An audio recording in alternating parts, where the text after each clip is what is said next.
What is up, you guys? I am currently live on YouTube, so I'm going to be answering astrology questions, metaphysical questions, questions about your natal charts.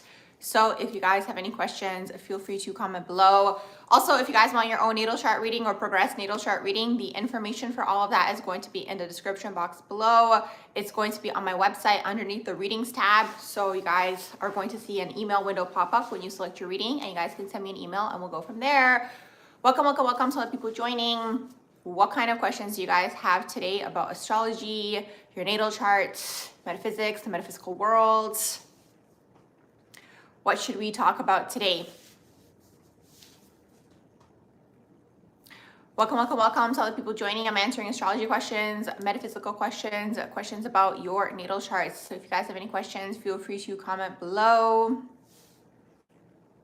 Hey, how are you guys doing? Welcome. I'm answering astrology questions, metaphysical questions, and questions about your natal charts. Sure, what would you like to know concerned?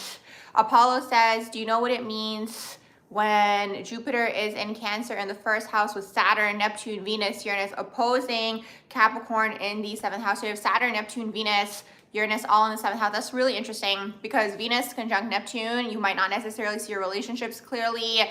The Saturnian energy kind of prolongs the relationships or kind of makes them happen later, with that being in the seventh house. Uranus is unique relationships, so it's really interesting because it's a lot of like convention with unconvention, like all in one. Cancer in the first house, that's your rising. So you're going to be nurturing, you're going to be kind, you're going to be very caring.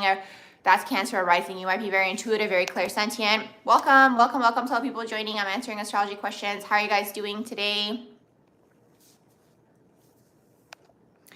Pluto in the first house, yes. So I have a Pluto in the first house video. I have a Scorpio rising video, and then I have Scorpio through the houses where I also touch on the Scorpio in the first house energy. So when you have Pluto in the first house, you're going through constant transformation of the self in this lifetime. That's really what it is.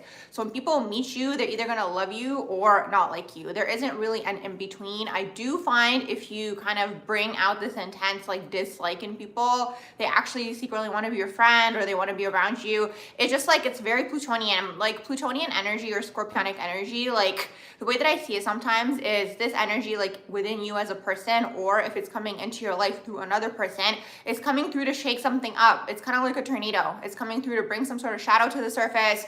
Maybe it is like an attachment style issue or like an abandonment wound or something shadowy is really what that is. So that's kind of what the Pluto in the first house person is like kind of bringing out in people. So people who aren't comfortable with themselves or like maybe feel like they're hiding something, like they're going to be uncomfortable around you because you're kind of basically reflecting back to them their shadows is really what that is.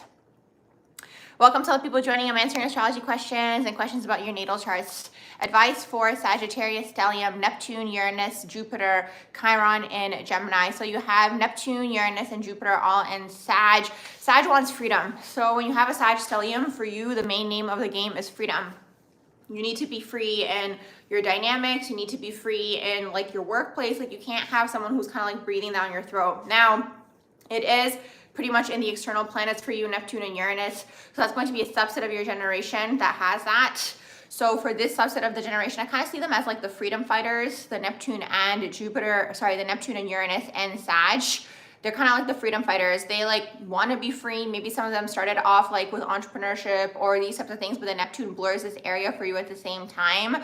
So you also don't see this area clearly. Also, for that subset of the generation, a lot of them, I see them like breaking through like maybe like intense religious belief systems within the home and like kind of maybe going on like a more spiritual journey or just like basically creating your own belief system, because that's what Sag is all about. Sag goes off on a quest to create their own belief system. But what I will say is they are mutable, so that belief system can change. But while they believe it, they're going to think it's the best thing ever, and then they're going to be like preachy. They want everyone to believe it, basically. What's in your second house? Is it all of the Sag energy? And then you have Chiron and Gemini, so you're healing through Gemini types of things in this lifetime. It's going to be anything to do with the written or the spoken word, communication. Maybe siblings are going to be healing for you within like your healing journey in this lifetime. You said, AA said, transit Uranus and transit Jupiter going through the 12th house. That's all shadow things. Anytime you guys have any sort of 12th house thing taking place, basically, whether it's in synastry, it's like a past life thing with that particular person that you're clearing. It could be unconscious things that are being brought to the surface. It could be you maybe mastering boundaries, during this period of time. But that 12th house is all of this like unconscious stuff, like stuff that's happening behind the scenes and beneath the surface. Also, the 12th house are your past life enemies as well. So for example, with like Uranus going through there, like it could be like, you know, like abrupt experiences, like things that you don't necessarily expect. For example, Jupiter and Sag, you're welcome. Jupiter and Sag, you can make money through like speaking. This could be like a motivational speaker with Jupiter and Sag, because they can like really have that passion and like really excite people. Also, Jupiter and Sag, like this is its home, right? So like Jupiter is the area that you're lucky in. It's the area that you can like get away with certain things in, but also it can be like how you teach and like what your style of teaching is if you choose to teach. So with Sag in here, it's like that's the quote unquote spiritual teacher energetically, right? Where it's like passionate, and you can teach anything really. Literally, it could be anything. People are going to be like, oh my gosh, like that sounds like the coolest thing ever, because they're more so picking up on like the passion behind what you're saying versus what you're actually saying with like Sag energy anywhere in a natal chart. Second house Jupiter is basically a wealth placement. So when you have a stellium in the second house, you're mastering money in this lifetime. So I'm curious to know if your life path is 8 or you're born on the 8th or something of the sort. Welcome, welcome, welcome to all the people joining. I'm answering astrology questions, metaphysical questions, and questions about your natal chart. So if you guys have any questions, feel free to comment below.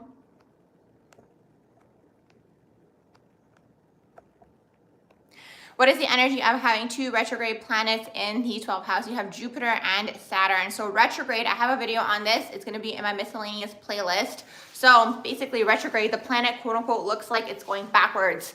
Also, when we have retrograde taking place in like the world, basically everyone's reflecting. So Jupiter and Saturn retrograde is the absence of a father figure early on in life. So mental, emotional, or physical absence. Now in turn, you yourself are now having the absence of like that masculine energy within. So you might struggle with boundaries, you might struggle with discipline, you might struggle with being a go-getter, you might struggle with perseverance. It's more so internalizing energy. So anytime it's retrograde, it's internalized. Now what I will say is when you have retrograde planets and the planet is retrograde in the transit, you're used to this energy. So while everybody else is like freaking out when they say like, oh my gosh, Mercury retrograde or this retrograde or that retrograde, you're used to that energy already. So you might prosper during this time, for example. Now, Jupiter retrograde is going to be basically like, you know, it's about finances and money. So it's like the energy is more so internalized. So whatever sign you have in here or whatever house it's in as well is going to give us a little bit more information as to like, you know, Jupiter is supposed to be expanding, right? But it's like the retrograde energy makes it more so internalized. So you might have to work harder to pull the energy out.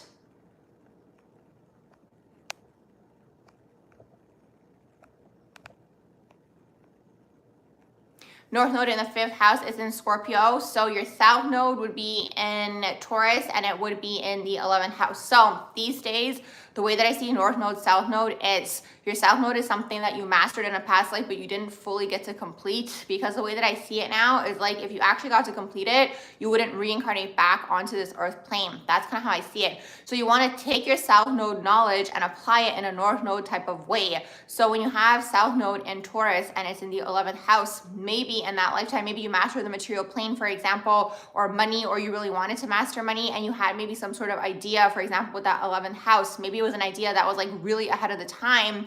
You come through in this lifetime trying to apply it now in a 5th house type of way. So maybe it's a little bit more like quote unquote like easier for the collective to understand. It could be something like this, or maybe it's more so like physical expression, like you now expressing it maybe before it was mental, because that's like the 5th house, 11th house is the creativity access. The 11th house is creativity of the mind and your ideas, and then the 5th house is going to be creativity of the self. You being on that stage and you expressing. Now, when you have Scorpio in here as well, it's like through you expressing and sharing something, you're basically transmuting something either for the collective or through your transformational experience. It's helping other people transform as well. So that's kind of like the overall idea.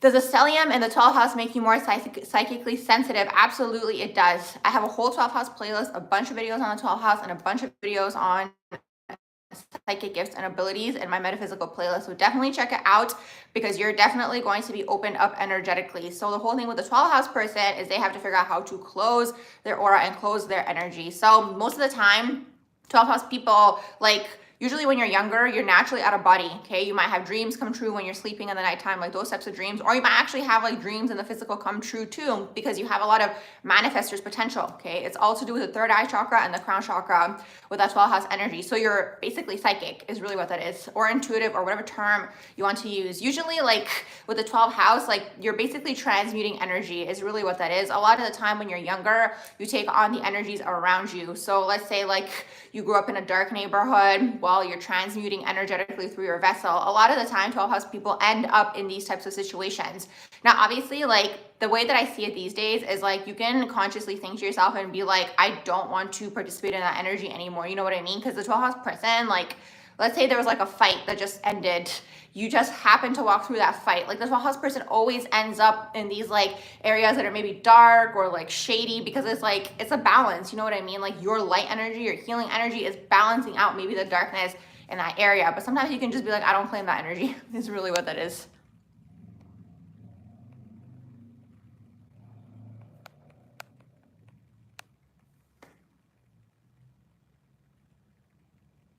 Oh yes, Tara, thank you so much. Absolutely. So I don't really know what to say. I've been teaching for a really, really long time. Like I used to teach in person, and yeah, I think it's just like, I don't know what to say, to be honest. It's just like, part of it is just having the scorpionic energy. Like a lot of the time the people like want a reaction. So knowing that, like I purposefully don't give one. That's one thing. The second thing is like having encountered so many different types of people just throughout like interacting always, is just like, you kind of learn to be equipped with like every possible scenario.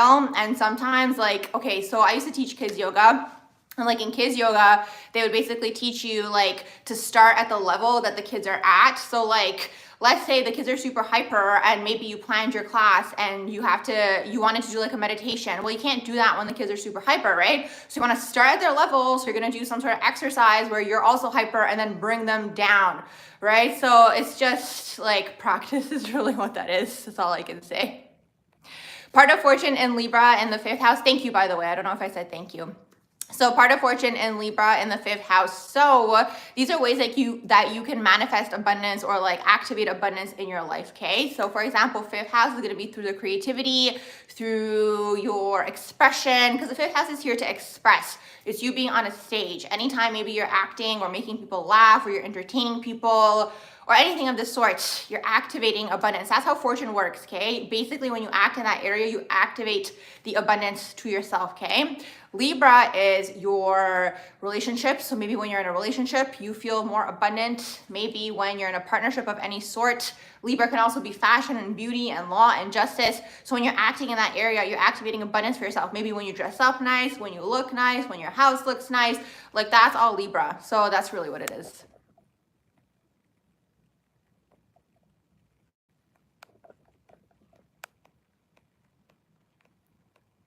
Which one is the Draconian chart, the sidereal one?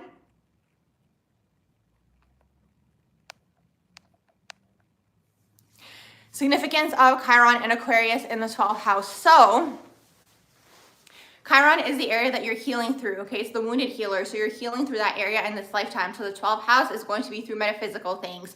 It's going to be through the psychic world, through your creative gifts. It's going to be through film. It's going to be through theater. It's going to be through anything that is 12th house like. It could be through music. Music could be very healing for you. So you heal through the area wherever you have Chiron, okay? Aquarius, maybe when you're rebelling or you're being unique or you're expressing your unique, quirky self. That's Aquarius, okay? So anytime you act in that area, basically it's healing for you on a soul level. That's kind of how Chiron works. You're healing through this area. Aquarius can also be anytime you're connecting people together, bringing people together for a common cause. You're also healing through this area as well. You said, why do we attract A-house synastry? He has 6 planets, Scorpio, stellium in your A-house, obsessive energy on you.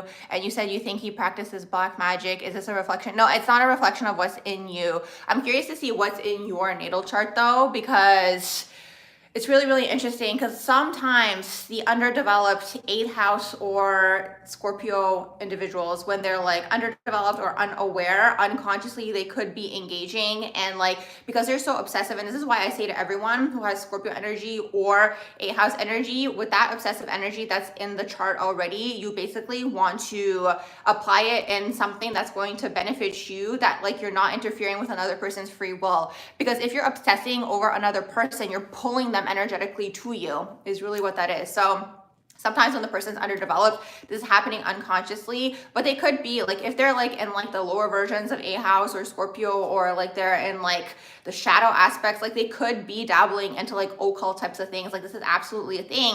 And this is why also, like in terms with everyone, like sometimes, you know, you don't know what people are doing behind closed doors. This is why you should be really careful in terms of like, you know, things that you take to eat from people, or like gifts sometimes that people give you. Like there could be something hidden, like even like, let's say sharing clothes, like all these types of things. Like you still don't know what people are doing energetically behind the scenes. And I feel like a lot more people than we think are into stuff like that. So they could be into it, but also they could be doing it unconsciously because that obsessive energy is so intense.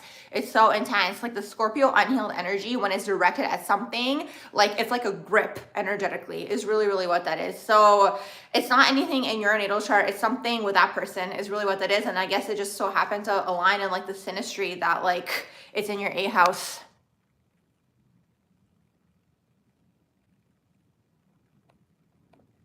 Okay, I'm just going back up.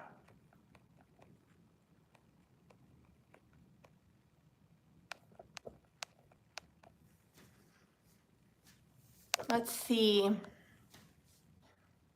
North Node, Leo, 5th house. So you want to look at the South Node. So your South Node is in Aquarius and it's in your 11th house. So what I was saying earlier, it's usually something that you mastered in that past life. This is how I see it these days. You mastered it, but you didn't get to complete it, but you're not meant to focus on it. You want to see how can you take that energy and apply it in your North Node type of way. So in a past life, maybe you had some sort of idea that was very much ahead of the time and maybe it didn't take off. Now you're coming through with the Leo energy. So maybe now you're expressing it more so, or you're kind of like, the visual I always get for this, like the Leo, Aquarius, like North Node, South Node, is like a coloring book, for example. Like let's say you thought of something that was like very advanced in terms of your idea. Like this is just an example so you guys can kind of like see what I mean. So it's like you thought of an idea that's super advanced and like maybe the collective wasn't ready to receive it. Maybe it's a spiritual idea, maybe it's a concept, and like I always see it as like a coloring book, like kind of like dialing it back so like the everyday person could like understand what you're trying to get across. So that's like that Leo energy, like finding a way to deliver that message,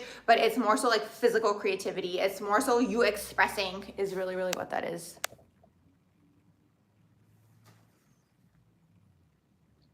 Yeah, Saturn is exalted in Libra, yes.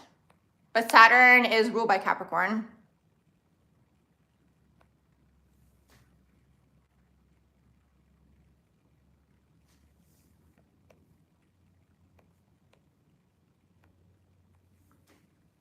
Fifth house is creative. You need to be seen. Absolutely.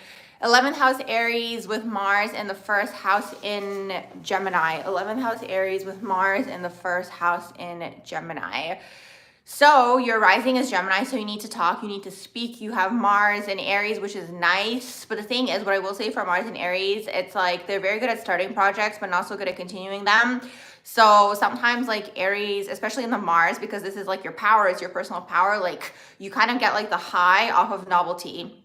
And it's like, we always have to look at the earth plane. This is why I like the earth signs and the Mars, because it's like Mars is your ambition, but it's like with Aries in here, it's like going to be super excited to start something, and you start that thing and then it's like you don't necessarily continue it because like the novelty has quote unquote worn off. But down here, like the things that prosper are things that you put in work or effort or over a more extended period of time, is really what that is. So it's like with Mars and Aries, like this energy could be very good at like working with a team where you think of the idea and then you kind of delegate to other people, for example, where it's like you started the idea, now you're delegating, now you have another idea, now you're delegating, you know, it's good in that area. Maybe athletics also, the 11th house in there is going to give you a little bit more of that Aquarian energy. So it's like, it's going to be super ahead of the time. Maybe this is also what motivates you, helping connect the collective and like ideas and like things with like a little bit more substance. That's that 11th house, but it's ahead of the time.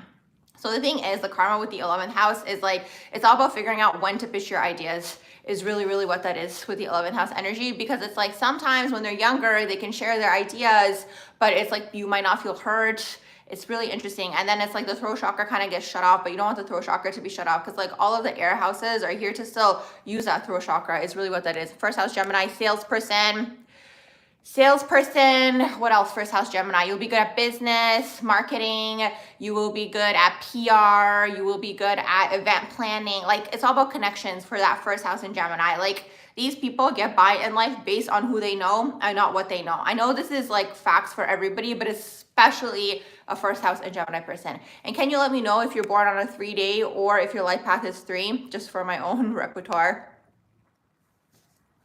You said you bought a set of several stone bracelets and beads, including evil eye bracelet. Not sure if that was such a great idea. Yeah, what's interesting with the evil eye actually is like, you're not meant to have it forever kind of thing. So like when you lose it, that means like it basically protected you, which is really, really interesting because sometimes people get like evil eye tattoos, but it's like, it's not meant to be like a permanent thing. And it's actually so interesting because I had my keys on like an evil eye keychain and I lost the keychain, you know? So it's this, so it's there for protection. I mean, you can do as much as you want, like to ramp up, I guess, like the energetic protection. Oh yes, I'm glad that you understood the analogy with the coloring book.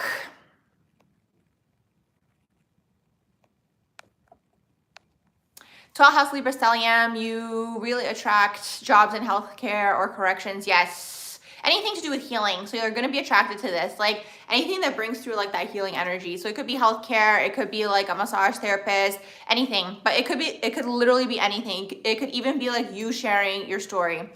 Your life path 3, there it is. You're the one with the Gemini rising, right? This is what I've noticed, Gemini risings, because 3 in numerology, okay, so numerology, I'm like surface level, but with numerology, 3 is also connected to like Gemini energy. So here's the thing with numerology, what I find interesting. Some of the numbers mean the same things as the houses in astrology, but some of them don't. But 3 is all about kind of like the communication, written or spoken word, connections, and these types of things. So I've noticed, obviously, like you have to see so much data. This is why I was saying it's for my own like repertoire, but you have to look at so much data to see if this is a thing or a pattern to be like, this is a thing. But I've noticed a lot of the time, Gemini risings tend to either be born on a 3-day, so like 21st or something like that reduces down to 3, or they tend to be a 3 life path. So it's really, really interesting to see. What's the difference between having a house/planet intercepted and having the houses in the same sign? You said Taurus is in the 6th and the 7th house. Yeah, so when you have an interception, you're going to have 2 signs occupying a total of 4 houses, and then you're going to have 2 other signs that are sandwiched. So an interception is like the energy sandwiched between 2 other signs. So what it can translate to is like when you were younger, maybe the energy wasn't acknowledged or appreciated. Maybe the parents were just different, or like you were different than the parents or the family. It's usually like the original 2 caregivers. Like that's what everything comes back down to. So it's like whoever was around basically like wasn't able to kind of, or just like they didn't have the awareness to kind of let that energy flourish within you. So you now kind of have it in a way suppressed, or it's not expressed. So what happens with an interception is like you tend to kind of express it maybe at strange times, or it's like suppressed, or like there's an over amount of it. Like depends what sign it's in, but I have a video on that. It's going to be in my, I think it's in my miscellaneous playlist. Let's see, any advice for Gemini stellium, 10th house, Mercury, Venus, Mars, Saturn, North Node, opposite Pluto? Yes, you're basically meant to work with the public in one way, shape, or form. A lot of the time I've seen 10th house people, so they're either in public roles where they're working with the public, or they're going to be working, like literally working with the public, like let's say it's like a public platform, or it's like working with the public, like in the public sector, or they're like in a government role, like these types of things. Also, I've noticed them like tend to become very well known in their niche. So like, let's say your niche is like law or engineering. Well, that 10th house stellium is going to become very well known in this area as well. Okay, so that's kind of like the idea with the 10th house stellium. Saturn in Cancer retrograde, Jupiter in Libra retrograde. So Saturn retrograde, Jupiter retrograde. I have a video on this if you guys want more information. It's in my miscellaneous playlist for the retrogrades. But Saturn retrograde is an absence of a father figure early on in life. So mental, emotional, or physical absence. I've noticed, this is another thing that I've noticed while looking at natal charts. I've noticed a lot of time Sun in the 12th house people tend to have Saturn retrograde as well. Again, it's one of those things, I can't say that this is always going to happen, but this is a theme that I've noticed because both of these energies pretty much mean something very similar in terms of the absence of the father figure, whether he was physically absent, working all the time, emotionally absent, like whichever one it is, he's not present. So now you yourself have to work on your own internal masculine energy. So this is going to be boundaries. This is going to be your own identity. This is going to be like being a go-getter, being a leader, these types of things. Discipline also, like having like that structure. That's Saturn retrograde. So that's kind of how it translates to, because the retrograde energy is more so internalized versus externalized. Jupiter retrograde is a little bit of a struggle because it's like the energy here is like, you know, instead of you being abundant, maybe in that area, it's in Libra, you mentioned. So like this is relationship. So maybe when you're in a relationship, you feel abundant. And like maybe when you're engaging in like law or beauty or fashion, like it would bring you abundance, but it's a retrograde. So it's more so internalized. So I have to kind of pull the energy out is basically what that is. Hey, Dark Vibes, how are you doing?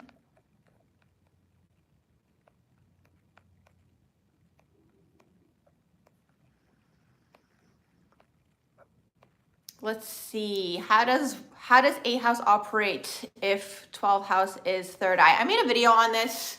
I made a video on like the signs. That was just my own opinion. This is one of my earlier videos, I think, like from way back. It might be in the miscellaneous playlist if I haven't archived it. But basically, I connected the chakras with certain signs, and that's just my own opinion. It's not like the rule. But for the sacral or for the 8th house, I connected it to the sacral chakra, the 8th house / like Scorpio energy. I did it for the signs. So for Scorpio, I connected Scorpio to the sacral chakra. That's how I connect Scorpio, because to me, it deals with the sacral chakra in terms of your sexuality, the reproductive system. It deals with it in terms of like intimacy and emotions and these types of things. Now, in terms of the chakras overall, also just from my own opinion, I find that they're all connected kind of in pairs. So I find that the root is connected to the crown. So if you're like too much in the crown and you're like in la la land and like in the ethers, you're not grounded. So you might notice yourself like tripping over things or forgetting things, or like just like kind of like maybe going like, let's say like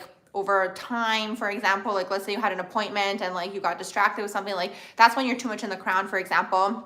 And then you're not in the root. But you can also be too much in the root, which is like you're too much in the material plane and you're maybe like only caring about the material plane, and then you're not connected to your spirituality. So I've seen how those two interact together. Then for sacral, I've seen how it's connected to your third eye, because it's like it's your sexual energy, and this is connected to your intuition as well, and it's also connected to your psychic gifts and abilities as well. Okay, so those two are connected, and also your emotions as well. Okay, so that's connected. And then I've seen how the solar plexus is connected to your throat chakra. So in order for you to speak and be confident in what you speak, you need to have that developed solar plexus chakra. But also it's like a chicken and the egg. Sometimes you have to start speaking to develop the solar plexus chakra as well. So the solar plexus, it's like your confidence, it's the confidence in the self, it's your identity, it's your boundaries, like a healthy solar plexus. When it's in the shadow, you're going more into like the narcissistic traits. So all of the chakras have a shadow aspect as well. So I've connected like the Scorpio energy to the sacral chakra. The 12th house is going to be all crown / Pisces energy. Like it's up there in the ethers is really what it is. So 12th house people have to focus on grounding.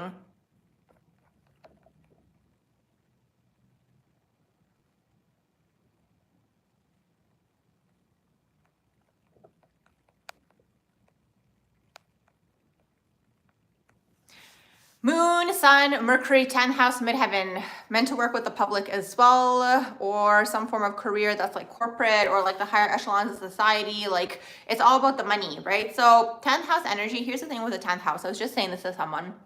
The 10th house is the top of your chart. Now this is in the Placidus tropical system, okay? So maybe in other systems it's different, but in the Placidus tropical system, it's the top of your chart. So you can look at it as something that you're working towards. It's kind of like a reward, okay? You're climbing that mountain. It's that Saturn Capricorn energy. So the 10th house, sometimes you will see these people, maybe they're younger and they're in the public eye, but sometimes it's going to be over an extended period of time where you're working and you're basically hustling to get to the top, to elevate your financial status. That's the overall idea.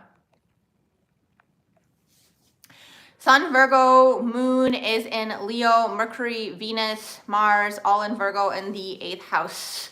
There could have been a lot of criticism when you were growing up, especially yeah, with the abundance of Virgo energy in there. And then in turn, you yourself could be self-critical. I have a video on everything you need to know about all the signs, and then I have one on Virgo energy. What I've noticed with Virgo energy is a few things. They're perfectionists, yes. Sometimes if you have an abundance of Virgo energy in your natal chart, like you're always trying to get more. It's kind of what's taking place. So it's like there's a part of you when you were younger where you didn't feel like you were enough. That's one thing. But then there's also this other part of you that kind of received validation either from the parents or like the caregivers or whoever it was for being an overachiever, for like, you know, like climbing in this way is really what that is. So Virgo people, like they're always going to be very competent, I find. But what's interesting is like when Virgo goes into the shadow, it goes into the shadow of Pisces, and then everything is messy. Like when Virgo energy is like quote unquote unbalanced or in the shadow, it's like, it's really unstructured, okay? But more often than not, they kind of have everything under control and they want to keep everything under control. And that's another thing. So Virgo, in terms of the chakras, I connect them to the solar plexus because it's like, it's this energy where it's like, you kind of feel like you have to have everything under control. But the thing is, it's like, when we look at control and like, let's say like you having to have like a constant schedule and like always like going by that schedule, like why does that have to be there, right? So sometimes the question then is like, is this coming from some sort of wounding? And a lot of the time, people who are trying to be in control and like always have something to do in their schedule and like have a set schedule, the wound sometimes is not wanting to be alone or the abandonment wound, and it could be this as well. So you have to do the self-exploration. But that's the thing. So Virgo is like seeking perfection in this lifetime, but actually their karma or what they're meant to learn is that perfection doesn't exist ultimately at the end of the day, but they're going to get really close to it. Like I said a long time ago in one of my old lives, like if you want a competent employee, hire someone who has Virgo energy in their natal chart. They're always going to be so good at everything. But you can also go into overthinking. There's that part of Virgo as well. And it can go sometimes into like too much. But also what I will say, that's kind of like the shadow of Virgo. But when it's like kind of operating in like a balanced energy, you're anchoring like the psychic, like Piscean information, which is really nice. It goes with the flow of this like earth plane is what that is. Like the energy is going to prosper down here is really, really what that is. You do have it in the 8th house. So maybe there's certain shadow traits or shadow aspects that you might have to clear when it comes to Virgo. So like I mentioned, maybe it's like the aspect of like not feeling like enough or like always seeking perfection. Sometimes Virgo doesn't put things out there in terms of like, let's say they want to make a video, they're gonna like edit it so many times and then it's like they don't even end up posting it. And it's like sometimes you just have to start. So that's sometimes the struggle with Virgo energy. And the 8th house, like if you have an 8th house telling you mediumship abilities, psychic gifts and abilities, anything to do with like sex, death, rebirth, joint finances, taxes, and the occult is going to be a theme in your life. Yes, yes, thank you so much, whatever you say. Make sure you guys like the video. You said, to illustrate my point about the chakras, you have 4 heavy hitter planets in Scorpio, Sun, Jupiter, Mercury, Neptune, and you're also Pisces rising. What a mess. Sacral energy versus third eye. Yeah, so Scorpio energy is all sacral, and it's really, really interesting because what I was saying to the other individual earlier about the person who was basically saying like the 8th house people that get attracted to your energy, like it's interesting because sometimes it's really interesting because what I've been thinking lately too is like, let's say there's someone who is obsessed with your energy, and like a lot of the time the obsession energy I find is actually connected to someone like obsessing over your sexual energy, which is really, really interesting. And then that's connected to them obsessing over your life force energy. I hope that that makes sense. So a lot of the time people who are like super sexually obsessed, or like, I'm gonna have to stop saying that word so much, but if they're obsessed over this, right? Or like you're going into like the shadow of this energy, it's like you in a way feel like you can't produce your own life force energy. So it's like you're kind of always looking for a host is what that is, or like the person who's obsessive, right? In that way. So it's interesting because also people who have like a lot of Scorpio or 8th house, like they themselves have a lot of sexual energy, and like also sexual energy is healing energy, and it's psychic energy, and it's intuitive energy. So there's so much happening. It's all sacral chakra. I have a few videos under my Scorpio/8th house playlist where I basically talk more about the connection between the sacral chakra, your creativity, the sexual energy, like all these things, and the Scorpio energy, at least just like from my own findings. Virgo is the closest to perfection. Yes, they're so good. They're so good. They're so, so good. So competent. It's awesome. Let's see. I'm just going back up.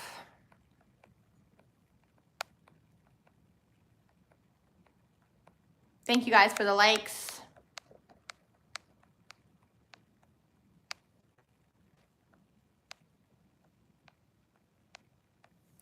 Pisces sun, Scorpio moon, Aries rising, and also like path 3. A lot of the time Aries risings are starting a new like life cycle for themselves, for their family line. They're starting it for themselves mainly on like a soul level, and you're actually meant to step away from what the family's doing. So let's say everybody was a lawyer, you're gonna do something different. Let's say everybody was a cook, you're gonna do something different. Let's say it's a family business, you're probably not gonna wanna be part of it, okay? Aries rising is starting their own thing, okay? Aries rising, and usually Aries in the big 3, even if they have it in the sun or the moon, these people are usually starting some form of new cycle.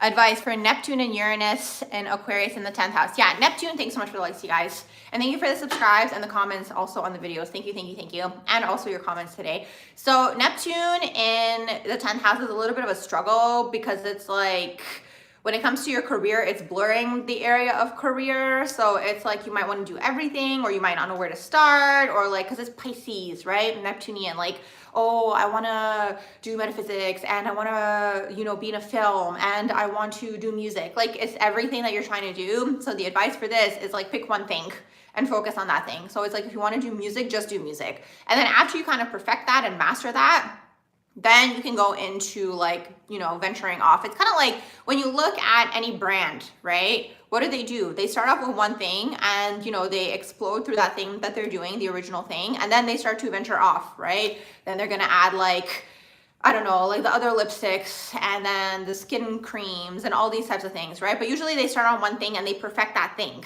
right? Because again, you're looking at the earth plane. The earth plane is very Virgo, like in this way, where it's like practice makes perfect, perfect your craft. That's another thing for Virgo people as well. Like, they're really going to perfect their craft. But what's interesting with Virgo energy is like, it's mutable, you know? So it's like, they're going to perfect something, but like after, like, they're going to be super focused on it, or even if they're researching or investigating, they're going to be really good at investigating too. Usually like some sort of topic that interests them, because it does deal with the mind, because it's Mercury, right? So it's like they're going to be investigating, they're going to be like, oh my gosh, this is so interesting. And then like they can literally drop it and then move on to the next thing, like after they're kind of done with it. So that's what's interesting in terms of like the mutable energy with Virgo. I have a video on Palace. It's going to be in my asteroid playlist.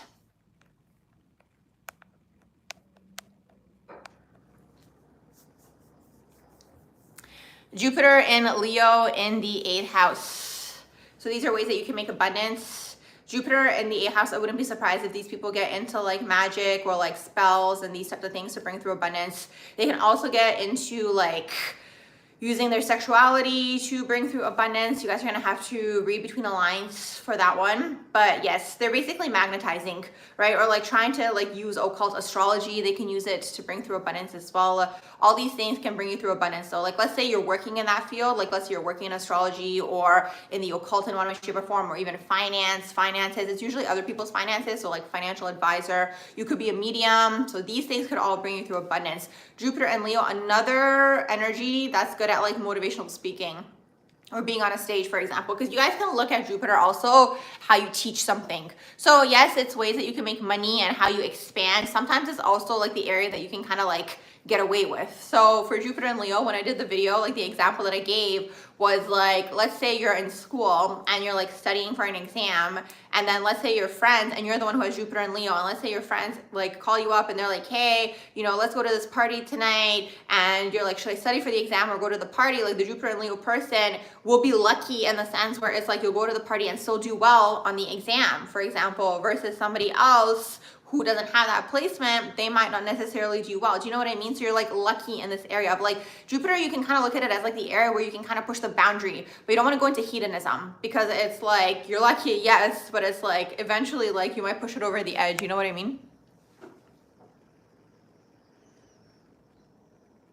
Oh my gosh, you're going to Bulgaria. That's so awesome. Any place in the Balkans, absolutely go to Bosnia, Serbia, and Croatia. Represent. Yes, go to all those places. It's awesome. Let's see. You're welcome. I don't do prediction readings or videos.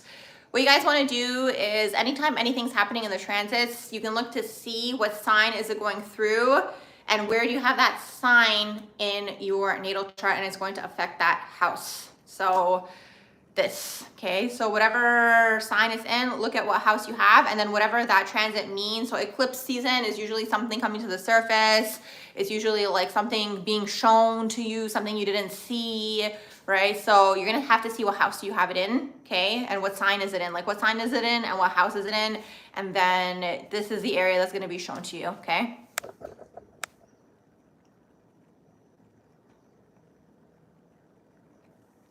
For career, you want to look at the overall natal chart. So you can look at your 10th house, but that's like just a small part of the story is really what that is. So in terms of career, you want to look at the combinations. That's what I look at in people's natal charts. You look at the combinations, see what's going on. Are there stelliums? What's going on with like the overall vibe of the natal chart? So it's going to be hard to say because that's something that I'd have to look at your natal chart, your entire natal chart. Thanks, Dylan. I'm glad that you like my channel, and thanks for being here, you guys. Insight on Jupiter in Gemini in the 6th house. So you're gonna be lucky in work, career. You're gonna be lucky in the area of like, so Jupiter in the 6th house, like sometimes this energy can be lucky in terms of like, first of all, you can find jobs really quickly, but you can also push the boundaries in terms of like getting away, quote unquote, with things at work. I'm not condoning any types of behavior. You guys have the free will to do what you want. But sometimes this energy, like let's say with this energy, you end up coming in late every day, but your manager doesn't notice or doesn't say anything to you. Let's say you have a colleague who doesn't have this energy, they say something to them because like you have the luck on your side. You know what I mean? So that's kind of like the idea. You're going to be lucky in like the health area as well with Jupiter in the 6th house. Jupiter and Gemini in terms of like teaching, you're going to be maybe very chatty when you're a teacher, or like very friendly, or like you're going to have like a lot of ideas. Ways that you can make abundance in terms of Jupiter and Gemini could be speaking, writing, sharing, connecting, creating networking events. Like that's all Gemini. You're welcome. I go by the Placidus system. It's really hard to say. Every time I get this question, whole sign or Placidus, or even sidereal and, yes, sidereal and Placidus, or whole sign and tropical. Okay, here's the thing. I always say to people, look at your natal chart and all of the systems and see which one resonates with you most. But the next thing also is, I feel like there's still information in all the different charts that are still going to assist us. That's how I see it. So if you're looking at the tropical Placidus, I always say look at your ascendant, descendant, 4th house, and your midheaven. That's going to give you a good picture and see if that resonates with you in Placidus. If you're looking at whole sign, we'll look at the same axis and see if that resonates with you. It's hard to say. Can't really say like which one. It really depends on you. You're welcome. Oh my gosh, I'm so glad that it resonates.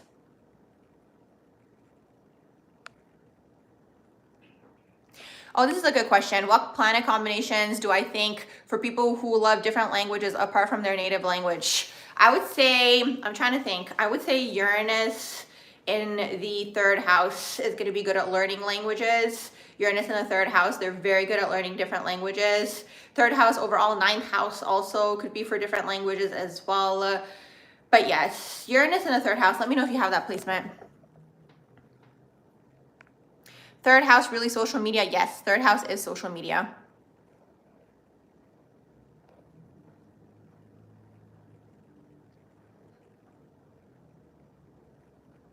I don't give financial advice.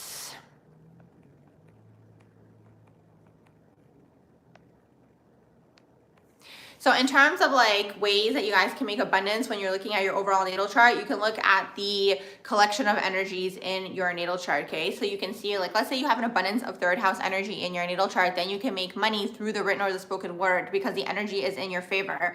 Or if you have an abundance of 1st house, this could be like leadership roles or management roles or entrepreneurial roles. So you want to look at all the energies in your natal chart. And the thing is, when you're going in flow of the natal chart, you're in your quote unquote highest vibration because you're in alignment with the energies that are in your natal chart. And you will feel this already on an intuitive level because you can see this with people who don't follow astrology. You can still see, like, if they just, like, let's say mindlessly like followed their like intuition, right? Or just like things that they liked to do or wanted to do. Let's say there weren't any external influences that were just detracting them from like this like internal compass, right? Well, you'll see that they're actually unconsciously following their natal chart already. You know what I mean? So it's like if things aren't going in like the alignment, you know, and you feel like maybe things are kind of like an uphill battle. You might be doing certain things for ego-driven reasons, or it might be societal pressures or reasons, or parental, or like it usually starts with the two caregivers and then it kind of perpetuates throughout your life. So it's kind of this, okay? So you really want to get in tune with the intuition is really what that is, because when you're in tune with the intuition, you're going with the flow of the energy already. And then if you know your natal chart, you're going to go with the flow even more because the energy is there. Yes, Erin, what's your question? Hey, how are you doing?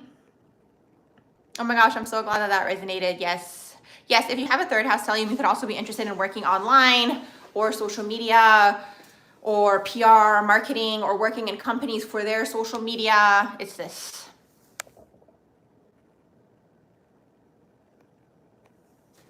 Okay, Vertex. Okay, this is what's interesting with Vertex. Like, Vertex, it's a newer discovery in astrology, first of all. Second of all, when I tap into it, not a lot of people have connected their energy to it yet. So it's kind of like something I always, when I do the natal chart readings, I always go over it because it's still part of the natal chart, but I always say to people, like, take it with a grain of salt, because Vertex, they are fated events, and these fated events, the way that I see it is like it puts you on your path, it puts you like where you're meant to go. So maybe the event already happened, maybe it didn't happen. Because the thing is with like predictive things, a lot of the time people like sit in their room and they're like, when is this event gonna happen? Do you know what I mean? When it comes to like predictions and stuff like that. So I always say like, take it with a grain of salt. The house for Vertex is going to tell you the person or group of people you experience the fated event through. The sign is going to be what that event is going to be, or like the vibe of the event. So fifth house is going to be children. It's going to be your own inner child. It could be like love, dating, and relationships, or it could be like someone that's in like the creative field. So like, let's say you experience the event through your child, or maybe you're at an improv class, or maybe it's going to be through teaching. Let's say like you're in school and it's your teacher, okay? Scorpio is the type of event. So like, let's say, for example, Vertex and Scorpio in the fifth house, you go to some form of, actually, let me give you this example. Let's say you're dating someone and this person teaches you or tells you or mentions astrology, or they're like, what's your natal chart? And then you're like, oh, what is that? And then you look it up and you're like, oh my gosh, like this actually resonates so much with me. And then you start learning about astrology, and then it puts you on your path in the sense where it's like, maybe you learn about your shadows, you learn about like certain things that have held you back and these types of things. So that's how I see Vertex. It's some sort of event that takes place and it puts you on the course of your path, okay? So it could have taken place already for some people, but that's the idea. Scorpio fears death so much. That's really interesting. A lot of the time, death is connected to loss. I also have a video in my metaphysical playlist. That's just my own opinion, the way that I see death from a metaphysical perspective. So the way that I see death, and like if people have a huge fear of death, it's like sometimes I see it from like a soul level. The soul feels like it's not finishing or doing what it's meant to be doing on this earth plane. So there's that. Okay, or sometimes it could come from just like being abandoned throughout your life, or like the loss aspect of it. So you have to explore to see where it actually comes from. But Scorpio energy is actually connected to death. So it's like, it's either you were surrounded by a lot of death when you were growing up, or you went through a lot of change, or maybe you lost a lot of people, or maybe you moved around a lot. Like that's kind of how the Scorpio energy works.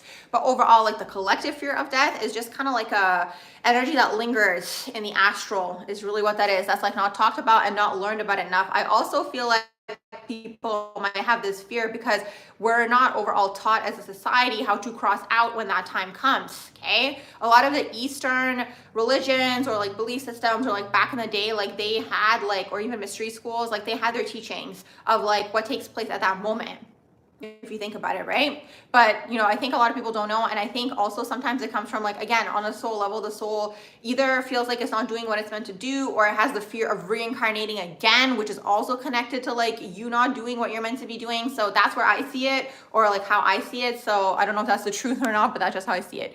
You're welcome. I'm glad that that resonated.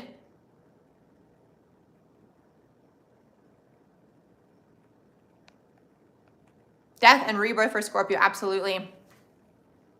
I'm glad that that resonated. I talked more in my Death from a Metaphysical Perspective video. I gave some other examples. That was a while back. Vertex in the sixth house. Yes, I do have videos on Vertex. I think it has its own playlist, Vertex. I'm pretty sure that it might. So yes, I talked about Vertex basically, and I did that a long, long time ago. So I'm trying to think if I did it for the signs. I know I talked about the houses. I think I did it for the signs. And then in the video, I talked about the examples of the houses. So 6th house vertex is like your acquaintances, is the people that you see from day to day. It's going to be like your colleagues. It's people who aren't like, you know, besties, but you still know them. You know, it's going to be like your hairdresser if you're not like more acquainted with them. It's going to be the grocery store person. So through this person or your colleague, you experience some form of event. Now you didn't mention what sign you have in here, but whatever the sign is going to be the vibe of the event.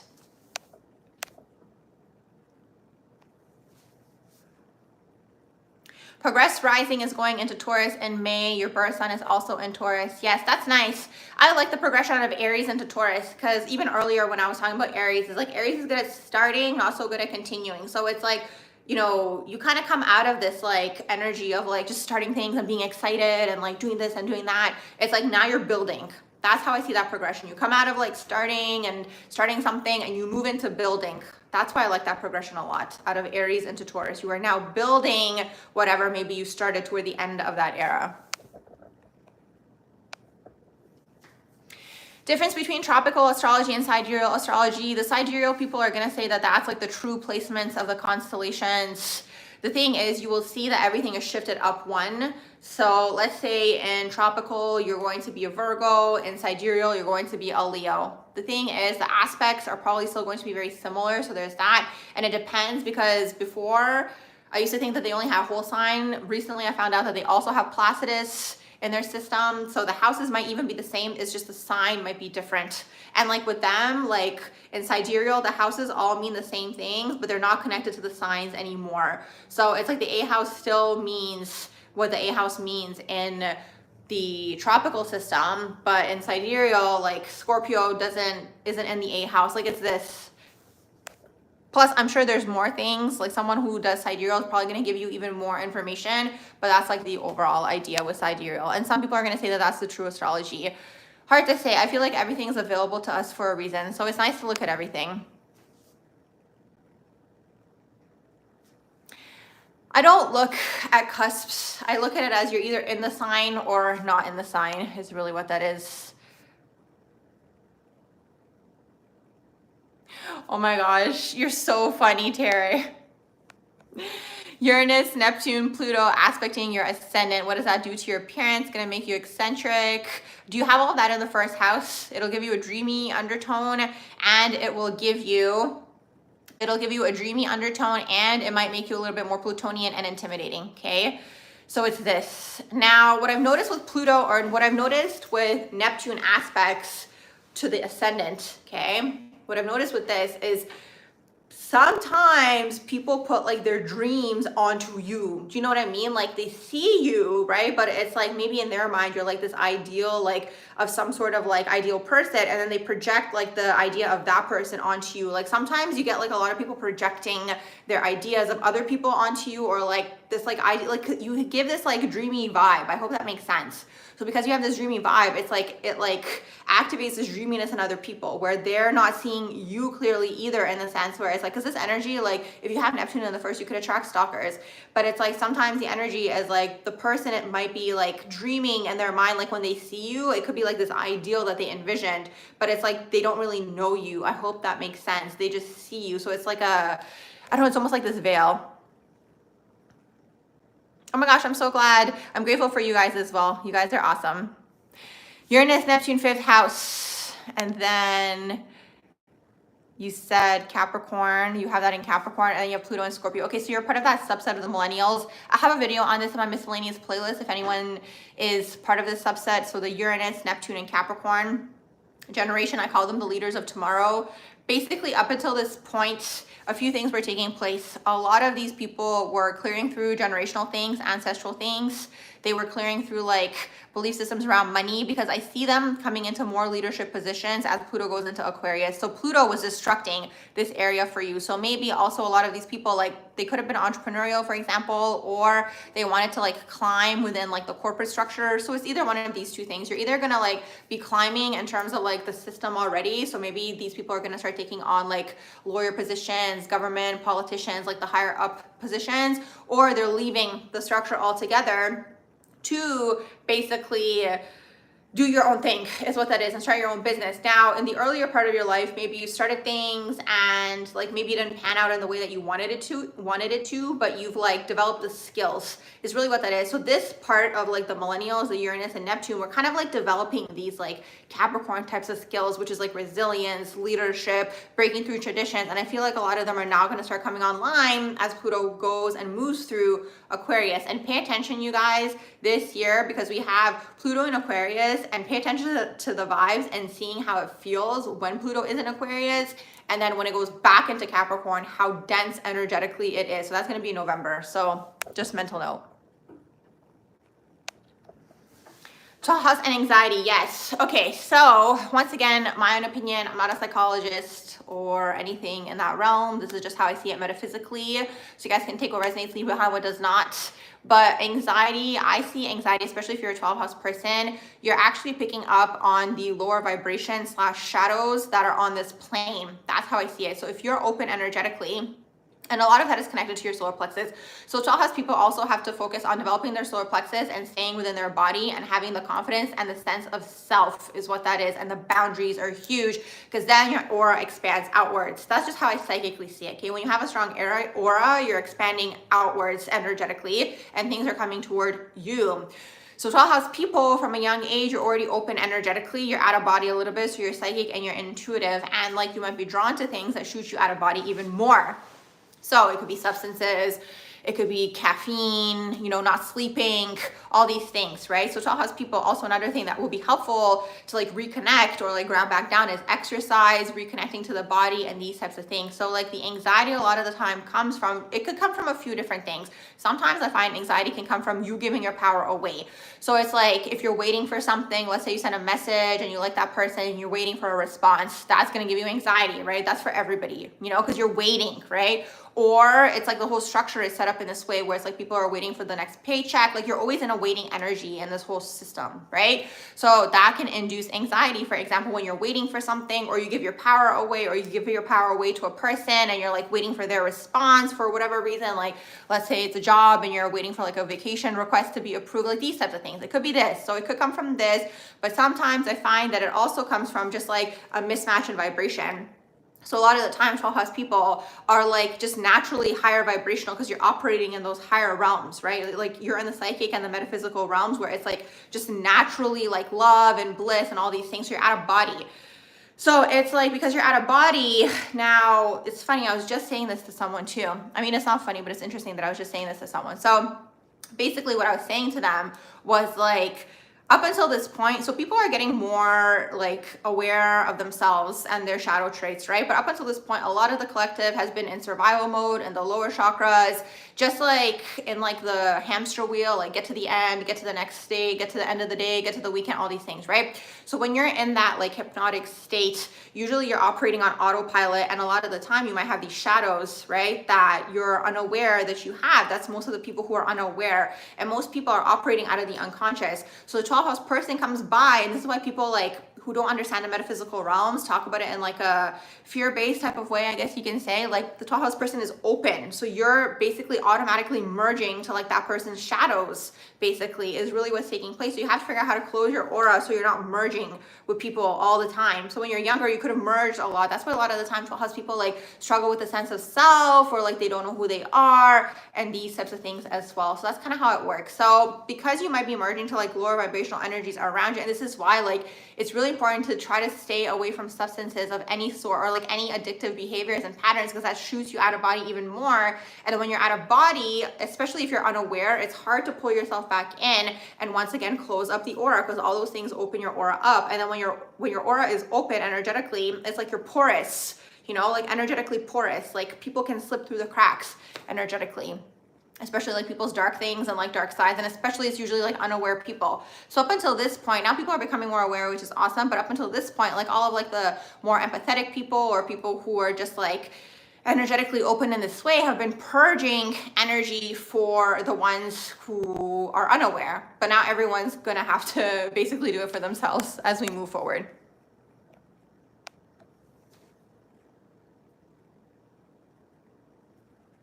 Oh, thank you, Tara. Thank you. I used to do Reiki back in the day. Yes, I did do Reiki back in the day, and I mean, it was fun. It was interesting. I like doing it like this because it's like it's reaching multiple people as well. So there's that, but it's interesting because it's like I do feel that as well, because you said the whole energy thing. Definitely, like energy work, energy clearing, like that's definitely something that I'm very, very familiar with. So I'm glad that it resonates. Yeah, the hamster wheel. So here's the thing. This is what I want you guys to understand also. It's like when you're doing something repetitive, okay? So when you're doing something repetitive, it can either go into the divine version of that energy, and it's so interesting. I mentioned this in my, so I have books out, you guys. So if you're interested, they're on Amazon. It's gonna be under my shop. This one was from 2020. It's called 2020 I Can See Clearer Now, or 2020 Vision I Can See Clearer Now. I also have my merch. If you guys wanna check out my merch store, okay? I have designs, and then you can get it on like t-shirts, and you can get it on canvases, and I have it in a candle. That's my other design. So be sure to check that out, you guys, if you're interested. But basically what I was saying, I'm pretty sure it was in the 2020 book, but regardless, what I was saying, what I was psychically seeing that year was like so you can go into like a meditative state, right? Either in the divine version or in the shadow version. So if you go in the divine version, it's like, let's say you're doing something repetitive. Let's say you're cooking, or you're cleaning, or you're walking, or whatever it is. You're doing this like repetitive motion. It gets you into a meditative state, and then you can go into the higher versions, right? The higher realms, like by getting into that state, especially if it's more conscious. But most of the collective was kind of like in this like hypnotic state of being on this hamster wheel of like Monday to Friday, and get to the end of the day and end of the weekend. So you can go into the shadow of being in a meditative state. And then when you're in the shadow of the meditative state, it's easier for those people to actually be controlled because you're not paying attention, which is why in 2020, when everything stopped, it was such a blessing, because people were like, wait, hold on. That's why so many things for a lot of people like started falling apart, like their relationships or their jobs and their careers and these types of things, because like they were just in this like almost like hypnotic, like routine based state. So that's why sometimes you want to do that. Like, let's say like in your day-to-day, you see yourself getting into a routine. Sometimes you want to just break that up for yourself, is really what that is, just to have new energies come through.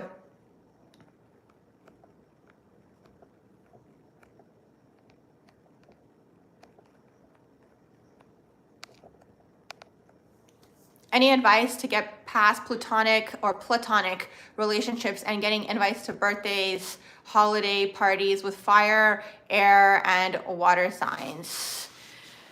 So what do you mean by that? Like you're in a platonic dynamic and you want to be invited to more events? Is that what you're saying? You said third time. Thank you so much for the likes, you guys. Third time this week you heard that reference about giving away one's power. Absolutely. How to stop merging, closing your aura is really what you have to do, and just awareness. Here's the thing, like sometimes if I can, these days when I'm aware, because now, okay, that's another thing, you want to become aware of the energy, and like when someone's coming through with like an energy vampire type of energy, and sometimes it's like a vortex, like you'll feel them kind of pulling you in energetically. So you can do a few things. You can put up an energetic block, right? So you can do boundaries like in the physical, like let's say like you have to say something to that person, like you need to have firm boundaries, let's say, right?